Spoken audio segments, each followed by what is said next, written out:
బాయికాడ free ఇస్తున్నాడు, ఇంటికాడ మాత్రం రేట్లు వేస్తున్నాడు. మొన్న 6,000 మొన్న కరెంట్ ఛార్జీలు పెంచినాక 6,000 కోట్ల రూపాయలు సంవత్సరానికి ఆదాయం వస్తుంది రాష్ట్ర ప్రభుత్వానికి.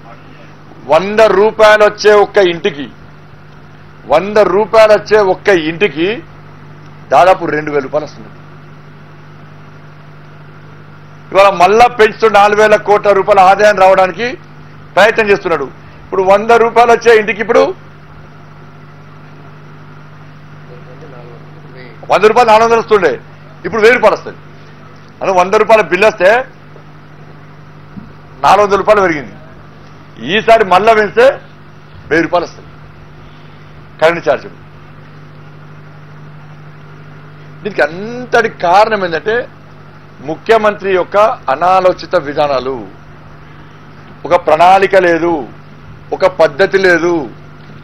నిత్యం రాజకీయాల గురించి ఆయన సొంత ఇన్కమ్ పెంచుకోవాలని చెప్పి ఆలోచన తప్ప మన ప్రజలకు హామీ ఇచ్చినాం, ఆ హామీ నెరవేర్చాలంటే ఏ విధంగా ప్రణాళిక రూపొందించాలని చెప్పి ఆలోచన రాష్ట్ర ముఖ్యమంత్రి లేదు. అందుకే రాష్ట్ర ముఖ్యమంత్రి డిమాండ్ చేస్తున్నాను, దేశవ్యాప్తంగా ఉన్న డిస్కంలలో తెలంగాణ డిస్కంలో ర్యాంకింగ్ ఎంత ఫస్ట్ చెప్పు. జనుకోకుండా అప్పులు ఎంత అని చెప్పాలి ఫస్ట్. సింగరేణికున్న అప్పులెంత, ఎన్టీపీసీకున్న అప్పులెంత, ప్రైవేటు సంస్థలకున్న అప్పులెంత పవర్ సంబంధించి. దీని మీద రాష్ట్ర ప్రభుత్వం శ్వేతపత్రం విడుదల చేయాలి. అప్పుడు నీ బండారం ఏందో తెలంగాణ సమాజం తెలుస్తుంది. ఒక ప్లాన్ కుట్ర చేస్తుడియా, రేపటి స్టార్ట్ చేస్తాడియా. నాకు తెలిసి బహిరంగ సభలు అదే మాడతాడు. ఫ్రీ కండిషన్ అంటే వద్దన్నారు. అంత మోటార్లు ఏదో పెట్టిన మోటార్లు. దుబ్బాక ఎన్నికల సందర్భంగా దుబ్బాకలో టీఆర్ఎస్ గెలవకుంటే బీజేపీలు మోటార్లు పెడతారు. ఉన్నది నువ్వా ముఖ్యమంత్రి మేమా, నీకే మోటార్లు పెట్టారు. హుజరాబాద్ ఎన్నికల్లో బీజేపీ కలిసి మోటార్లు పెడతా అని చెప్పి ప్రచారం చేశారు. ఏమైంది ఇవాళ ఈ పవర్ ఎక్స్చేంజ్ గురించి ప్రజలు తెలియదు కాబట్టి నిషేధం విధించని చెప్పి ఒక కారణం చూపెట్టి నిషేధం విధించరు మీ ఫ్రీ కరెంట్ ఇయ్యద్దంటారు అని చెప్పి రేపు బహిరంగ సభ ద్వారా ప్రజలు నమ్మించే ప్రయత్నం రాష్ట్ర ముఖ్యమంత్రి చేస్తున్నాడు. ప్రజలు అర్థం చేసుకోవాలి. రాష్ట్ర ముఖ్యమంత్రి కరెంటు ఛార్జీలు పెంచి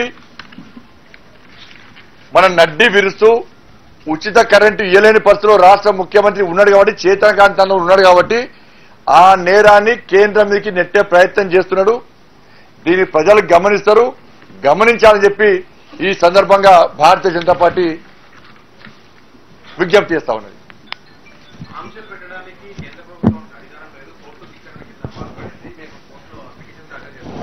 తప్పకుండా చట్టం కోర్టు ఎవరిదంటారు, కోర్టు చర్చలు శిరసా వహిస్తాం.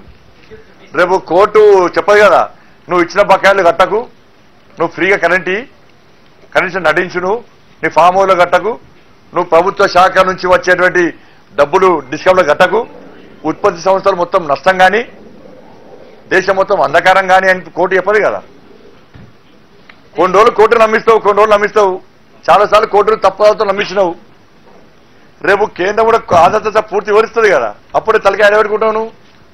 రాష్ట్రాలపై ఆధిపత్యం చెలాయించడానికే కేంద్రం కుట్రలు చేస్తుందనేటువంటిది ఆరోపణ. ఇది మా బీజేపీ పాలిత రాష్ట్రాలు కూడా ఉన్నాయి. దీనిలా తెలంగాణ కాదు కదా. నరేంద్ర మోడీ గారికి ఈ రాష్ట్రము ఆ రాష్ట్రము, ఈ పాలన ఆ పాలన కాదు. ప్రజల కోసం పరిపాలించాలి. మనం దేశం నష్టం రూపులో పోదు, రాష్ట్రంలో అదే స్థాయిలో ఉండాలి. ఇష్టానుసారంగా వివరిస్తే ఒప్పుకోదు. బీజేపీ పాలిత రాష్ట్రాలు ఉన్నాయి కదా. ఇలా ఒక తెలంగాణ కాదు కదా, కర్ణాటక మధ్యప్రదేశ్ కూడా ఉంది. ఇలా ఫ్రీ కరెంట్ అనేటువంటి కరెంట్ అనేటువంటి ప్రజల జీవితాలతో ముడిపడిన అంశం. రాష్ట్ర ప్రభుత్వం ఫ్రీ కరెంట్ ఇస్తుంది, కేంద్ర ప్రభుత్వం సపోర్ట్ చేయాలి, భారం పంచుకోవాలి. ఇట్లా మీరు పెడితే కేంద్రం ఒక రకంగా రాష్ట్రం ఒక రకంగా వివరించి తెలంగాణ రాష్ట్ర ప్రజలకు ఆగం కాదా? ఆ ఫ్రీ కరెంట్ అనేటువంటి వచ్చేది అందకుండా పోదా? నష్టం జరుగుతుంది కదా ప్రజలకైతే. ఫ్రీ కరెంటు ఇయ్యొద్దని ఎప్పుడే ఫ్రీ కరెంట్ ఇయ్యద్దనుకుంటే ఇష్టపడే మేము నిషేధం విధిస్తాం. ఇయ్యొద్దని చెప్పి ఇన్ని రోజులు ఎక్కడ ఫ్రీ కరెంట్ ఇప్పుడు ఇయ్యదని చెప్తలేం కదా. ఫ్రీ కరెంటు ఇయ్యద్దని ఎక్కడన్నా ప్రభుత్వం చెప్పిందా? కేంద్ర ప్రభుత్వం చెప్పిందా? మోటార్లు పెట్టుకోవడం అంతమంది అన్నాడు మోటార్ పెట్టాలని చెప్పి. నేను పూర్తి ఆధార్ ఇప్పుడు సర్కారు మొత్తం చూపెట్టాను. నేను ఇక్కడెక్కడ ఫ్రీ మోటార్ పెట్టద్దు ఉన్నానని చెప్పి. ఇలా ఫ్రీ కరెంటు ఇష్టప్పుడు ఎప్పుడు అడ్డుకోవాలి ఇయ్యాలంటున్నాం మేము కూడా. నువ్వు ఇచ్చిన హామీని పక్కన నిలబెట్టుకోవాలి. నువ్వు ఫ్రీ కరెంట్ ఇస్తానంటే అధికారంలోకి వచ్చినావు. ఫ్రీ కరెంట్ ఇచ్చినప్పుడు నువ్వు ఫ్రీ కరెంట్ ఇచ్చిన వాడిని ఎప్పుడైతావు? నువ్వు ఫ్రీ కరెంట్ ఇచ్చి నీకు ఇచ్చే వాళ్లకు పైసలు కట్టాలి. కట్టాడు. ఇలా ఏమవుతుంది? డిస్కంలు మొత్తం నష్టాలు ఉన్నాయి. ఇప్పుడు ఉత్పత్తి కేంద్రాలు మొత్తం మూత పడే పరిస్థితి వస్తుంది. ఎవరు భరించాలి? ఎవరు భరించాలి? మొత్తానికే కరెంట్ లేకుండా పోతుంది కదా. ఈ సమ్మర్ ఇప్పుడు వింటర్ వర్షాకాలం అంటే నడుస్తుంది. వింటర్లో పరిస్థితి ఏంది? మన సమ్మర్లో పరిస్థితి ఏంది? మన పరిస్థితి ఏంది? మనం ఎట్లా బతకాలి? ప్రజలు వ్యవసాయం ఎట్లా చేసుకోవాలి? ఉత్పత్తి సంస్థలు ఏ విధంగా నడవాలి? వాళ్ళకి బ్యాంకు లోన్లు ఇస్తారు కానీ మూర్ఖుని వల్ల, కేసీఆర్ మూర్ఖత్వం వలన ఉత్పత్తి సంస్థలకు ఈయన చెల్లించాల్సిన బిల్లులు చెల్లించకపోవడం వలన వాళ్ళకు బ్యాంకు లోన్లు ఇస్తారు. వాళ్ళు బ్యాంకు లోన్లు ఇవ్వకుంటే ఉత్పత్తి సంస్థలు ఏ విధంగా నిలదొక్కగలుగుతాయి? ఏ విధంగా విద్యుత్ ఉత్పత్తి చేస్తాయి? పవర్ ఎక్స్చేంజ్ లో కొనాల్సిన పరిస్థితి ఏమొచ్చింది నేను అడుగుతున్నా. ఫస్ట్ పవర్ ఎక్స్చేంజ్ లో కొనాల్సిన పరిస్థితి ఏమొచ్చింది? నువ్వు నిజాయితీగా బిల్లులు చెల్లిస్తే ఇలా డైలీ బేసిస్ లో కొనేటువంటి అవసరం ఉండకపోయేది కదా. ఎందుకు ఈ కర్మ మనకు? కర్మ అంటున్నారు. ఇట్లాంటి నిర్ణయాల వల్ల ఇంకా సంక్షోభంలో కూరుకుపోతుంది కదా, ఇంకా నాశనం అవుతుంది కదా. ఎట్లా నష్టం అవుతుంది? ఏం నిర్ణయం చెప్పండి. ఏం నిర్ణయం? పవర్ ఎక్స్చేంజ్ కి సంబంధించినటువంటి నిర్ణయం తీసుకోవడం, ఇప్పటికీ అప్పులు కట్టలేదని అంటున్నారు. ఇట్లా అప్పులు కట్టకుండా ఉంటేనే ఈ రకంగా పవర్ ఎక్స్చేంజ్ లో అడ్డగోలు రేటు కొంటే భారం ఒడి పడుతుందన్నా? ఒడి పడుతుంది భారం. ఇప్పుడు పెట్టి విద్యుత్ ఛార్జ్ పెంచండి కదా. ఇప్పుడు విద్యుత్ ఛార్జ్ 2 సార్లు పెంచండి కదా. మళ్ళా పెంచుతుంది ఇప్పుడు.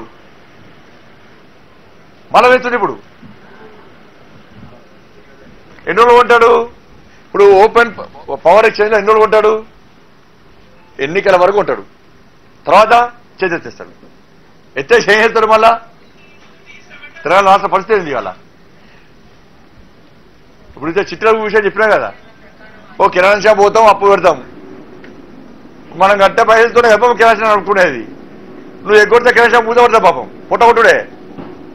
నెక్స్ట్ ఇంకొక కిరాణా షాప్ పోతాం, అని మూస్తాం.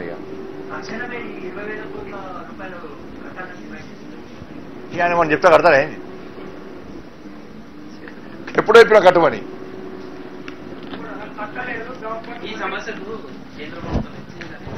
ఇప్పుడు నా ఏం చేస్తారంటే ఈయన ఏం చేస్తాడంటే, అంతకుముందు ఉదయ్ స్కీమ్ ఉండే, ఈయనకు ఇవన్నీ కట్టాడు. ప్రతిసారి ఏదో ఒక రకంగా బ్లాక్ మెయిల్ చేయాలి కేంద్రాన్ని. ఏదో విధంగా ఏదో విషయంలో బ్లాక్ మెయిల్ గతంలో ఉండే, ఏదో విధంగా బ్లాక్ మెయిల్ చేసి కట్టిపియాలి కేంద్రంతో. ఈసారి కేంద్రం వేసింది, ఈ రాష్ట్రాలన్నీ కూడా, చాలా రాష్ట్రాలు కూడా కట్టాల్సిన ఒక ఈ విద్యుత్ సంబంధించే కాదు, ఇతర స్కీమ్లకు సంబంధించి కూడా చాలా రాష్ట్రాలు కూడా ఒక ప్రణాళిక లేకుండా ఇష్టానుసారంగా వివరిస్తున్నాయి. మోడీ గారు ఫ్రీ వ్యాక్సిన్ ఇచ్చాడు, ఒక ప్రణాళిక ఉంది. ఆయుష్మాన్ భారత్ ను ఇంప్లిమెంట్ చేస్తున్నాం. ఎక్కడైనా ఆయుష్మాన్ భారత్ కు నిధులు వస్తా రాకున్నాయా? ఎక్కడ చెప్పండి, ఎక్కడైనా? అంటే ప్లాన్ ఉండాలి. నేను రాజకీయ లబ్ధి పొందాలి, దీని ద్వారా రాజకీయంలో అధికారం కాపాడుకోవాలి అని చెప్పి ఉండద్దు. నిజంగా ప్రజలకు న్యాయం చేయాలి, నిరంతరం న్యాయం చేయాలి.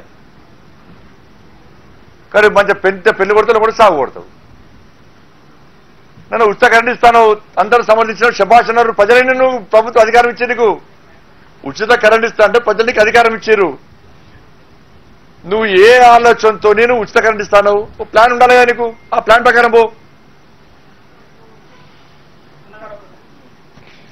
అప్పులు తీసుకున్నారు, కొన్ని రాష్ట్రాలు చెల్లించలేని పరిస్థితిలో ఉన్నాయి. ఒకటే చేతులెత్తే పరిస్థితిలో ఉన్నాయి. కేంద్రాలు కూడా ప్రజలకు న్యాయం చేయాలని బాధ్యతలు. శ్రీలంక తరహాలో కొన్ని రాష్ట్రాలు పూర్తిగా కేంద్రం ఏం చేయాలనుకుంటున్నారు? తప్పకుండా బీజేపీ పాలిత రాష్ట్రాలు లేవు, అందుకే డబుల్ ఇంజన్ సర్కార్ రావాలని కోరుతున్నాం మేము. ఎందుకంటే బీజేపీ తీసిన అది కూడా క్లియర్ చేయాలి వాళ్ళ. ఏదనంతే ఇంత లేవు, అవి కూడా కట్టాల్సిందే. కేంద్రం ఏం చేయాలి? ఆ రాష్ట్రాలు కట్టాల్సిందే. అందుకే ఇప్పుడు ఇటువంటి పార్టీలు ఉండొద్దంటారు, పాలన రావద్దంటున్నాను నేను. ప్రణాళిక లేకుండా ఇష్టానుసారంగా వివరించే పార్టీలకు అధికారం ఇవ్వద్దంటున్నాను మేము. ప్రజల మీద భారం పడద్దు.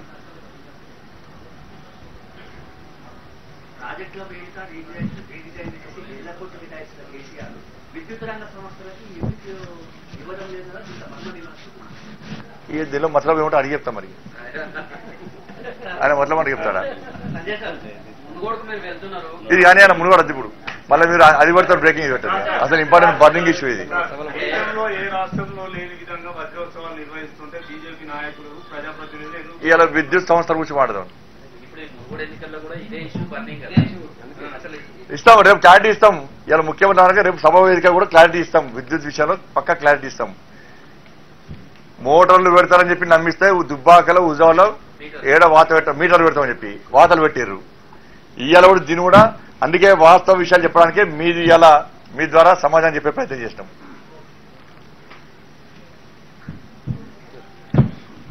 ధన్యవాదాలు.